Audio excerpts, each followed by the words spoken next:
नमस्ते, मैं हूं संजय दीक्षित और आप देख रहे हैं दी जयपुर डायलॉग्स। आप हमारे वीडियो को लाइक करें, शेयर करें, चैनल को सब्सक्राइब करके बेल आइकॉन दबाएं और हमें पत्रम पुष्पम से सहयोग करें। अजीत डोभाल ने एक बड़ी ज़ोरदार बात कह दी। बहुत दिनों से हम प्रतीक्षा कर रहे थे कि अजीत डोभाल जी जो पहले बनाया करते थे, बात अपनी बताते थे विवेकानंद फाउंडेशन में, वो कुछ कहें। आज उन्होंने ये बात कही कि यदि सुभाष चंद्र बोस होते तो भारत का विभाजन ना होता। The idea that came to his mind, I'll fight the British. I will not beg for freedom. It is my right. I have to get it. India would not have been partitioned if Subhash Bose was there. Jinnah said, I can accept only one leader. That is Subhash Bose. बहादुरों, बिना कीमत चुकाए इस दुनिया में कुछ हासिल नहीं होता।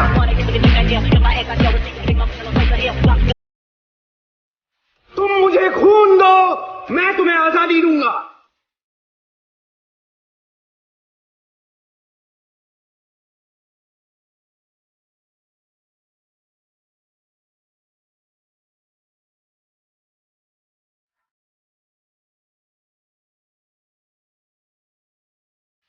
ऐसा उन्होंने क्यों कहा? ऐसा कहने के निहितार्थ क्या है? कहने का निहितार्थ बिल्कुल स्पष्ट है। यदि नेताजी सुभाष चंद्र बोस रहे होते तो जिन्ना की औकात नहीं थी कि वह पाकिस्तान की मांग पर दृढ़ रह पाता। क्यों? क्योंकि सुभाष चंद्र बोस जी तो आह्वान कर देते भारतीयों का और ये कह देते कि किसी भी स्थिति में भारत का विभाजन नहीं होना है, उसके लिए भले ही कितनी लड़ाई लड़नी पड़े, तो पूरा देश उनके पीछे संगठित होकर और खड़ा हो जाता। आपको ध्यान है ना, भारत का प्रथम प्रधानमंत्री कौन था? भारत की स्वतंत्र सरकार पहली कौन सी थी?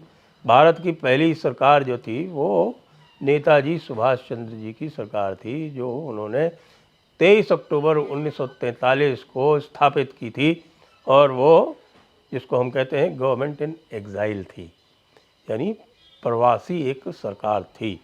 और उन्होंने बाद में अंडमान में झंडा भी फहराया था। उन्होंने जापानियों की सहायता से अंडमान निकोबार द्वीप पर कब्ज़ा किया था। वहाँ पर आज़ाद हिंद फौज का और आज़ाद हिंद सरकार का झंडा फहराया गया था। उसके बाद फिर उन्होंने बर्मा में आज़ाद हिंद फौज के साथ कैंपेन की।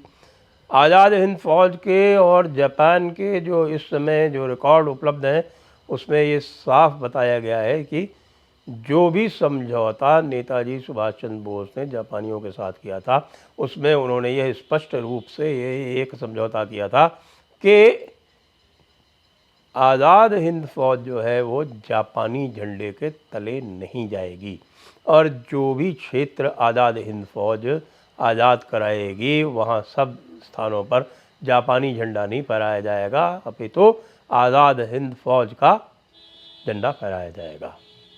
तो इसी से जब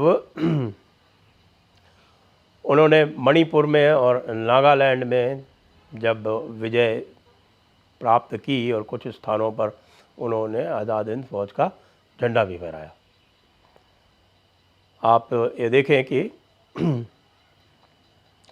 एक लोकटक लेक है मणिपुर में और वहाँ तक उन्होंने विजय प्राप्त करके वहाँ पर झंडा फहरा दिया था। अब लोग ये कहते हैं कि भाई यदि सुभाष जी रहे होते 1945 में युद्ध समाप्त होने के बाद तो वो क्या कर लेते। सबसे पहली बात आपको बताएं कि जो ये भ्रम फैलाया गया है कि कांग्रेस ने भारत को स्वतंत्रता दिलवाई, वो एक बड़ा भारी भ्रम है। भारत को स्वतंत्रता 1947 में मिली इसलिए क्योंकि ब्रिटेन विश्व युद्ध लड़ने के बाद में पूरी तरह से खोखला हो चुका था।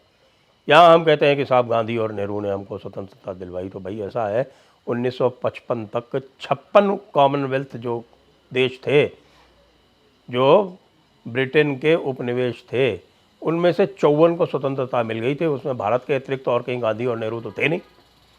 क्यों मिल गई थी? उसके दो कारण थे। उसका एक कारण ये था कि अमेरिका की शर्त थी, अमेरिका ने जब ब्रिटेन को द्वितीय विश्व युद्ध में सामरिक सहायता देना निश्चित किया तो सबसे पहले यह शर्त रखी कि द्वितीय विश्व युद्ध के बाद में ब्रिटेन अपने सारे उपनिवेश से बाहर निकल जाएगा, जो उपनिवेशवाद है उसका खात्मा होगा, उसे समाप्त किया जाएगा।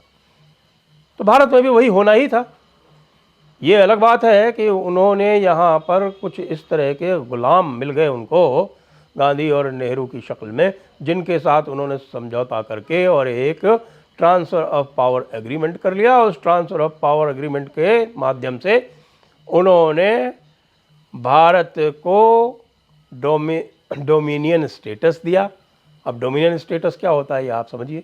डोमिनियन स्टेटस ये होता है कि भारत की जो संप्रभुता है वो ब्रिटेन के पास ही रहेगी।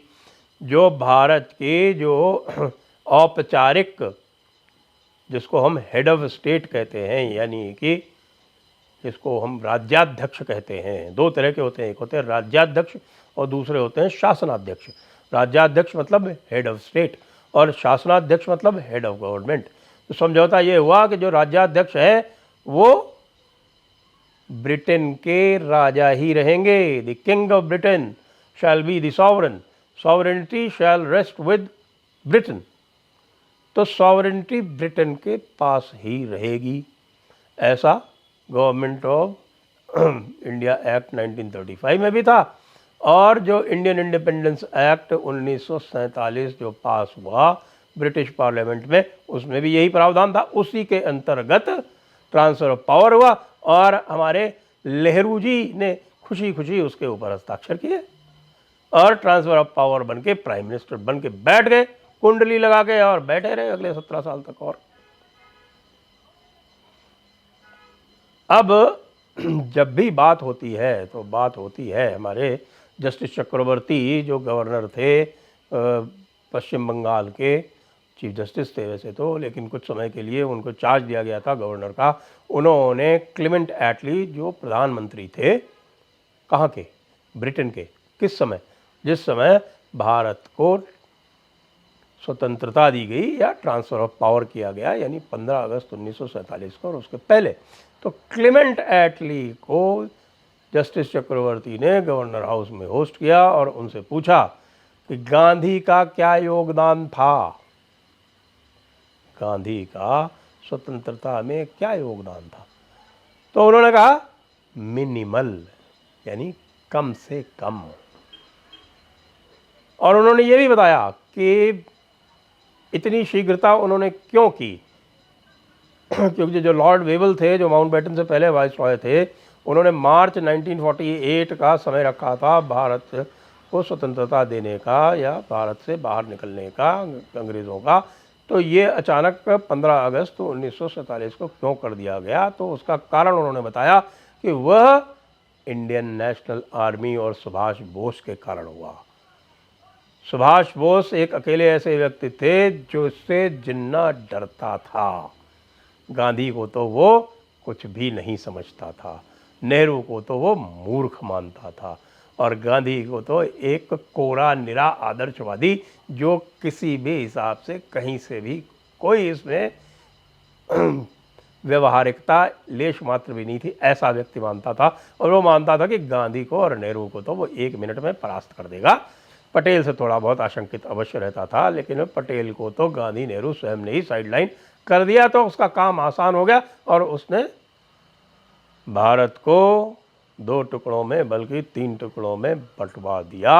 और ये जो मूर्ख थे, इन्होंने धर्म के आधार पर विभाजन स्वीकार किया और जिन लोगों ने इस धर्म के आधार पर विभाजन की नींव रखी भारत में, यानी जहाँ पर मुसलमान भारत में माइनॉरिटी में थे, उन माइनॉरिटी मुसलमानों का आंदोलन था पाकिस्तानी आंदोलन।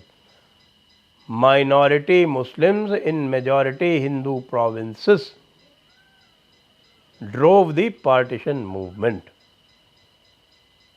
और ये सारे के सारे यहीं रह गए, इनको जाने भी नहीं दिया इनको, बल्कि विशेष प्रयास करके गांधी और नेहरू ने यहीं रोका, जिसके लिए आज आप देख रहे हैं एक और नया नासूर यहाँ पैदा हो गया है, जिसके करता धरता देवबंद, अलीगढ़ मुस्लिम विश्वविद्यालय, बरेलवी फ़िरक़ा, बरेली, अलीगढ़, देवबंद, ये सब के सब वैसे के वैसे यहाँ हैं।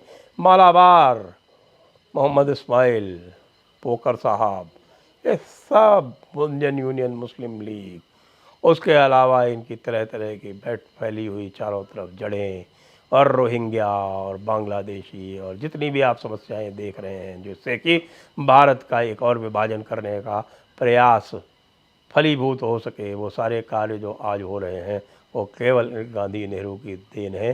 सुभाष बोस होते तो इस देश का न केवल नक्शा दूसरा होता, अपितु ये जो तरह तरह के तुष्टीकरण के कारनामे हो रहे हैं, हिंदू धर्म को दोयम दर्जे का दिखाने का और उसको वहाँ पर रखने का प्रयास हो रहा है, जिसके विरोध में जो हिंदू मतों से चुनकर आई हुई पार्टी भी ठोस रूप से खड़ी हुई दिखाई नहीं देती है। ये सब कार्य सुभाष बोस के रहते संभव नहीं थे, और इसलिए जो भी अजीत डोभाल ने कहा है, हम उसका 100% समर्थन ही कर सकते हैं कि यदि सुभाष बोस होते तो न तो भारत का विभाजन होता और न भारत में उस प्रकार के नासूर पनपते जो आज पनप रहे हैं। जय हिंद, वंदे मातरम।